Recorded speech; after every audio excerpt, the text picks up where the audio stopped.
नमस्कार, मैं हूं नंदलाल शर्मा और आप देख रहे हैं साझा भारत। बिहार की राजनीति में अटकलों का दौर चल रहा है। तरह तरह की चर्चा है। इन चर्चाओं को हवा मिली लालू यादव के उस बयान से जिसमें उन्होंने नीतीश के लिए दरवाजे खुले होने की बात कही। चुनावी साल के पहले दिन लालू के इस बयान ने राजनीति का पारा गर्मा दिया। नीतीश कुमार ने बयान दिया लेकिन बस छोड़िए न कह पाए, यानी नीतीश ने कहा कि छोड़िए न। बीजेपी ने कहा कि नीतीश जी लालू जी का नस नस जानते हैं। जेडीयू के टॉप नेताओं ने कहा कि वो एनडीए के साथ खड़े हैं, लेकिन जेडीयू की स्टेट लीडरशिप और कार्यकर्ताओं में कंफ्यूजन दिखा, जो ये तय नहीं कर पाया कि लाइन क्या लेनी है, राजद के साथ बात करनी है या फिर एनडीए के साथ। राजद ने क्लियर कर दिया है कि नीतीश बीजेपी के चंगुल में फंसे हैं, बाहर आना चाहिए।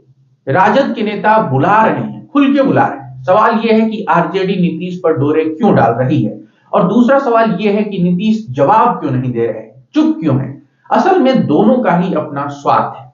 नीतीश इस वक्त आरजेडी और बीजेपी दोनों के लिए मंजूर है। मतलब यह कि 20 साल के शासन के बाद भी नीतीश के खिलाफ उनके वोट बैंक में एंटी इनकम्बेंसी नहीं है। अगर ऐसा कुछ होता तो बीजेपी और लालू दोनों व्याकुल नहीं दिखते। नीतीश के पास जो अपना वोट बैंक है वो एकजुट है, इंटैक्ट है, और इस पर अब तक राजद और बीजेपी का कोई असर नहीं है। साफ है कि नीतीश जिधर जाएंगे ये 15% वोट उधर जाएगा। इस वक्त नीतीश बीजेपी के साथ हैं, मतलब बीजेपी का पलड़ा भारी है। लालू इस सच्चाई से वाकिफ हैं, इसीलिए वो दरवाजा खोल के खड़े हैं। लालू का स्वार्थ इसे आप मान सकते हैं, लेकिन अब नीतीश का स्वार्थ समझ लीजिए। नीतीश मुख्यमंत्री हैं, वो चाहते हैं कि बीजेपी कैमरे पर आकर कहे कि बहुमत मिलने पर सीएम नीतीश कुमार ही बनेंगे, लेकिन मोदी और शाह ये कहने को तैयार नहीं। बीजेपी अभी ये कह रही है कि नीतीश के चेहरे पर लड़ेंगे, लेकिन ये नहीं कह रही है कि बहुमत मिला एनडीए को अगर तो सीएम नीतीश ही होंगे। नीतीश पुराने अनुभवों से सीख लेकर चुप्पी वाली सियासत कर रहे हैं। चुप रहकर बीजेपी को दरअसल संदेश दे रहे हैं। नीतीश की पार्टी के सांसद बीजेपी के साथ हैं और इस बात में कोई शक नहीं है। बावजूद इसके किसी सांसद की अपने दम पर कोई सियासी हैसियत नहीं है। सांसद को तोड़ने की गलती करना बीजेपी के लिए आत्मघाती साबित होगा। उसे विधानसभा भूल जाना होगा और नीतीश ने यह स्पष्ट कर दिया है। कुछ जानकार ये भी कह रहे हैं कि बीजेपी प्रशांत किशोर को आगे कर रही है ताकि विधानसभा चुनाव में जेडीयू को नुकसान पहुंचाया जाए, लेकिन इस अनुमान में कोई तर्क नहीं दिखता है। ऐसा लगता है कि प्रशांत किशोर उस जगह को पकड़ना चाहते हैं जो जगह खाली है। जो वोटर मजबूरी में जेडीयू आरजेडी के साथ जाते हैं उन पर प्रशांत किशोर का फोकस है। सवाल यह है कि नीतीश कुमार क्या चाहते हैं। नीतीश विधानसभा चुनाव में सीटों का बराबर बंटवारा या सांकेतिक तौर पर बड़े भाई की भूमिका चाहते हैं। लोकसभा चुनाव में बीजेपी से बेहतर स्ट्राइक रेट नीतीश कुमार यानी जेडीयू का रहा। नीतीश उसी आधार पर सीटें चाहते हैं। मौजूदा एनडीए में अब जो बंटवारे का संभावित फॉर्मूला हो सकता है वो 100 सीटों का जेडीयू और बीजेपी के बीच संभव है। उसके बाद 43 सीटें बचेंगी तो उसमें लोजपा और बाकी सारी सीटें हो सकती हैं, लेकिन नीतीश कुमार 101 सीट भी मांग सकते हैं बड़े भाई की भूमिका में आने के लिए।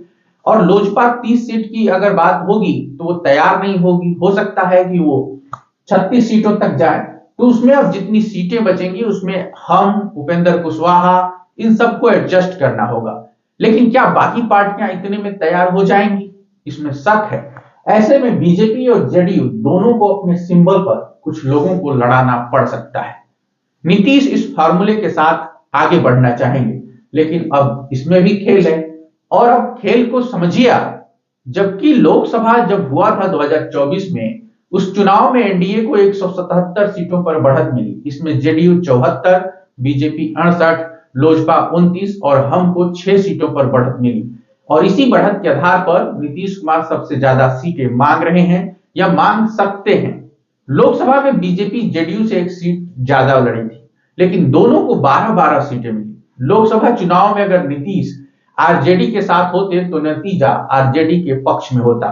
लोकसभा में राजद को महज 35 विधानसभा सीटों पर लीड मिली थी। कांग्रेस और माले को बराबर बराबर सीटों पर लीड मिली। गैर एनडीए यानी इंडिया गठबंधन महज 66 सीटों पर बढ़त बनाए हुए था। नीतीश इन आंकड़ों के दम पर बार्गेन करना चाहते हैं। अगर वो चुप्पी नहीं साधते या संकेत या संदेश नहीं देते तो बीजेपी महाराष्ट्र रिपीट कर देगी। इसका डर नीतीश कुमार को है। नीतीश कुमार को दबाव बनाने में माहिर माना जाता है और यही वजह है कि बिना किसी करीबी को साथ लिए, बिना किसी नेता के नीतीश कुमार दिल्ली आए, मनमोहन सिंह के परिवार वालों से मिले, अपनी पार्टी के किसी नेता के साथ उन्होंने मुलाकात की, कोई तस्वीर नहीं आने दी। खबर चली कि बीजेपी के किसी नेता से उनकी मुलाकात भी नहीं हुई, न मोदी से न नड्डा से, और तय समय से पहले ही नीतीश पटना लौट गए।